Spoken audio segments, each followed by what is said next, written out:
Formula 1 కేసులో కేటీఆర్కి మళ్లీ నోటీసులు జారీ చేశారు ఏసీబీ అధికారులు.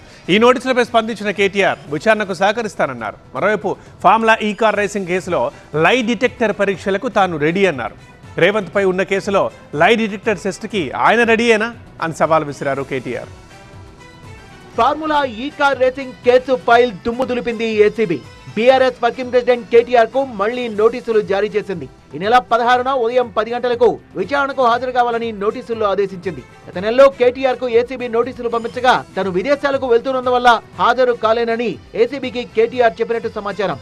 ఆయన అమెరికా పర్యటన ముగించుకొని రావడంతో మళ్లీ ఏసీబీ నోటీసులు ఇచ్చింది. ఆల్రెడీ ఈ కేసులో జనవరిలో ఏసీబీ విచారణకు హాజరయ్యారు కేటీఆర్. ఇదే కేసులో బీఆర్ఎస్ వర్కింగ్ ప్రెసిడెంట్ ఈడీ విచారణ కూడా ఎదుర్కొంటున్నారు. తెలంగాణ ప్రతిష్ట పెంచడానికి formula E car racing నిర్వహించామన్న KTR తను అనా పైసా కూడా అవినీతికి పాల్పడలేదన్నారు. చట్టం మీద గౌరవంతో విచారణకు హాజరయ్యామని చెప్పారు. ఏసీబీ నోటీసులపై స్పందించిన కేటీఆర్ కాంగ్రెస్ ప్రభుత్వంపై మండిపడ్డారు.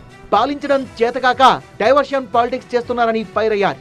అవినీతిపై లైవ్ లో లై డిటెక్టర్ టెస్ట్ కు సిద్ధమా అని రేవంత్ రెడ్డికి సవాల్ విసిరారు కేటీఆర్. జడ్జి ముందు లై డిటెక్టర్ పరీక్ష చేస్తే నిజానిజాలేంటో ప్రజలకు తెలుస్తాయన్నారు.